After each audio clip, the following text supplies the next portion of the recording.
Welcome back to Rugby Obsession, the podcast where we really get into some of the most interesting stuff happening in the rugby world.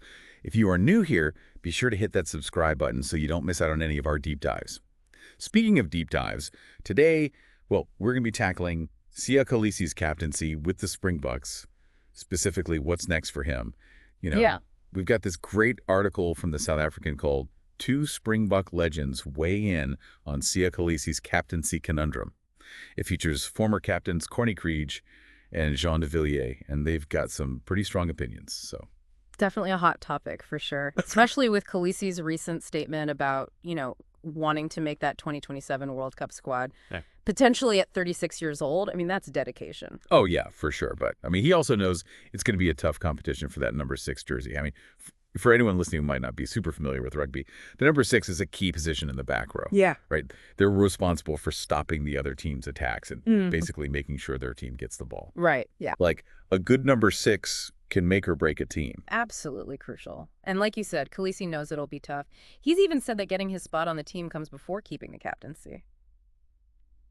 Which, brings us to what Krige and de Villiers had to say. Krige, who is, known for being a pretty intense leader, he's totally behind Kolisi staying captain. He thinks Siya brings this, powerful presence to the team and has massive support from the whole country, which is huge. Yeah, definitely. He even said, and I'm quoting here, as long as he plays like he is now and doesn't get injured, I think he can even remain captain until the next World Cup. Wow. That's a pretty big statement. That's serious backing right there. Yeah. And it's interesting, too, because Krige pointed out that having just one captain for a long time hasn't been the norm for the Springboks. They've switched it up quite a bit in the past.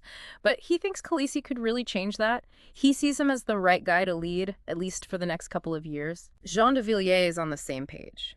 He agrees that, based on how well Kolisi is playing, he deserves to be on the team, which obviously you have to be on the team to be captain. Right, exactly. And he also thinks there's no rush to make a decision about the captaincy. An announcement closer to the World Cup makes more sense. Okay, so both former captains are Team Kolisi, at least for now. If you're loving this chat and you want more rugby analysis like this, hit that subscribe button and join the Rugby Obsession family. All right, now back to the whole captaincy thing. Okay, so one thing I found interesting is how both Krige and de Villiers really focused on Kolisi's performance on the field. It seems like, while leadership is important, the people picking the team are going to prioritize how well he plays. Yeah, that makes sense. But I'm curious, what about the bigger picture? Kolisi is the first black captain of the Springboks. That's a pretty big deal, right? Oh, absolutely. It's not just about rugby. No, not at all. It's about representation, inspiration, He's a role model for so many young players and fans. I think his leadership will be remembered no matter what happens at the 2027 World Cup. For sure, yeah. But just thinking about the rugby side of things, do you think Kolisi, even if he's playing well, would be the right choice to lead at 36? The World Cup is a brutal tournament. Yeah, it is. It's definitely something the selectors will have to think about. Kolisi's experience and leadership are huge assets, but they also have to consider, the physical toll on a player his age and whether a younger captain might be better suited for that kind of pressure. It's a great point. What do you think, listeners? What are Kolisi's chances of staying captain? Yeah. And what do you think will influence the decision? Let us know in the comments. It's interesting to think about all the different captains the Springboks have had. How some were super intense and others were more calm and collected, and they all worked. Yeah, that's a really good point. It shows that there isn't one right way to be captain. What works for one team or at one time might not work for another.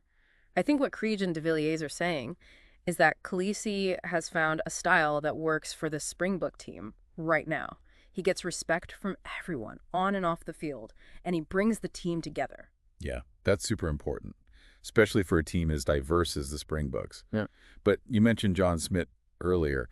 He captained the Springboks to that World Cup win in 2007, and he was a more experienced player then, too, in his early 30s. Do you think maybe Kolisi's age could actually help him be a better leader? I think it could, yeah. The older you get, the more experience you have. And Kolisi has a lot of experience at this point in his career. He's won a World Cup as captain, he's faced all sorts of challenges, and he understands the game so well. That kind of experience can be really valuable, especially when things get tough. Totally. And we can't forget about what Kolisi does off the field either. He's a role model for so many young South Africans. Oh, absolutely. His story is incredibly inspiring. Yeah, his impact goes way beyond rugby. He represents hope and unity for a country that's built with a lot of division, and his leadership has helped break down barriers and create positive change. It's amazing to see, really. It really is. And speaking of amazing, if you're enjoying this deep dive into Siya Kolisi's captaincy and everything that comes with it, don't forget to hit that subscribe button to keep up with all things Rugby Obsession. We love bringing you these in-depth discussions and exploring every aspect of the game. Yeah, we really appreciate your support. So getting back to the article, de Villiers also brought up another interesting point. He said the final decision about the captaincy will probably come down to who the coach thinks is best for the team. You know, Jacques Minabert, it's a reminder that while Kolisi's performance and what he represents are important, the coach's opinion is what really matters. That's a really good point. The coach needs to trust his captain completely. That relationship is so important. It'll be interesting to see how Nina Berry handles this. Like, if he goes with experience or maybe tries a younger captain. Yeah, that's the real dilemma here, isn't it? There are so many things to consider. It's not an easy choice. Do you stick with the leader who's already brought you success? Or do you look ahead and try to develop a new captain for the future? It's a tough decision, for sure. But honestly, it's a good problem to have. Having multiple strong leaders can only make the Springboks stronger as a team. Yeah. It's great to see, South African rugby has so much talent right now. Yeah, for sure. Like, no matter who's captain, the Springboks are in a good spot. Totally agree. The future looks bright for Springbok rugby, whether Kolisi leads them in 2027 or someone else steps up. And speaking of the future, if you're as passionate about rugby as we are, make sure you're subscribed to Rugby Obsession. We've got all the latest insights, debates, and, deep dives into the game we love. Yeah, come join our community of rugby fans.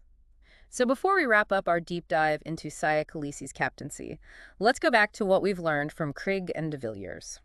Okay, so it seems like they both think Kolisi has what it takes to keep being captain, right? He's got the skills and the leadership qualities. Right. But they also know there's tough competition for his position. Right. And that the coach's decision is the one that matters. Yeah, and I think what really stood out to me was how they both emphasized that.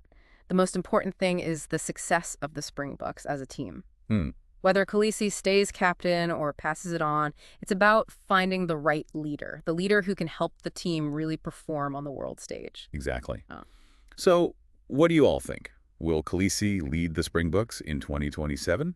What qualities make a great Springbok captain? Tell us in the comments below. We always love hearing your thoughts. Thanks for listening to Rugby Obsession. We'll see you in the next episode.